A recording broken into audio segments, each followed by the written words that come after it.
जय गुरुदेव। स्वामी जी महाराज ने एक बार एक कहानी सुनाई। स्वामी जी महाराज ने बताया कि एक राजा के राज्य में बहुत बड़ा सेठ रहता था। उसके पास धन बहुत था। कुछ समय के बाद राजा ने सेठ को बुलवाया और कहा कि तुम मेरे महल में आया करो। सेठ जाने लगे। धीरे धीरे दोनों में बहुत प्रेम हो गया।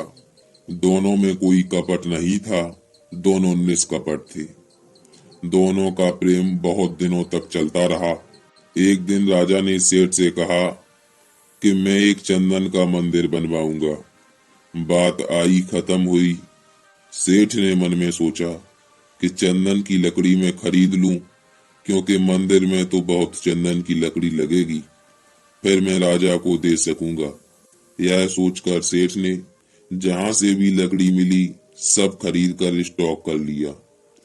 इसमें उसका बहुत सारा धन फंस गया। राजा ने फिर मंदिर की बात नहीं की। सेठ के मन में आया कि मेरा तो पैसा फंस गया और राजा मंदिर नहीं बना रहा है।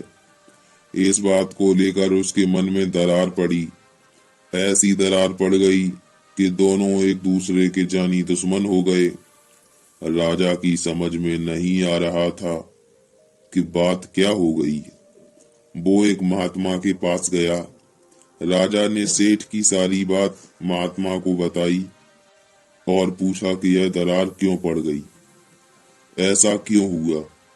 महात्मा ने कहा कि राजन, तुम एक चंदन का मंदिर बनवाओ, लोग तुम्हें बहुत दिनों तक याद रखेंगे। ऐसा भव्य मंदिर बनवाओ। राजा ने घोषणा किया कि चंदन का मंदिर बनवाऊंगा। चंदन की लकड़ी लेने के लिए राजा के आदमी चल पड़े तो लकड़ी केवल सेठ के यहाँ मिली।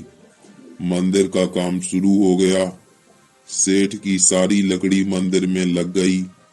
मंदिर तैयार हो गया। सेठ को उसका पैसा मिल गया और फिर से सेठ और राजा एक दूसरे के दोस्त बन गए। अब कोई बैर भाव उन दोनों के बीच नहीं रह गया। राजा को महात्मा ने समझाया कि देखो, यह माया की छाया है। ये दोस्त दोस्त को अलग कर दे, मित्र मित्र, सहेली सहेली, नाते रिश्ते में खटाई डाल दे। पैसा मिल जाए तो सब दुश्मनी खत्म। स्वामी जी महाराज कहा करते थे कि देखो, इस पैसे की वजह से दोनों के बीच में कितनी दरार पड़ गई, पर महात्मा थे कि कैसे सबको खत्म कर दिया और दोनों फिर मिल गए। कहने का मतलब ये है कि निष्कपट रहें, कोई दुराव ना रहे तो दोस्ती निभ जाती है। जय गुरुदेव।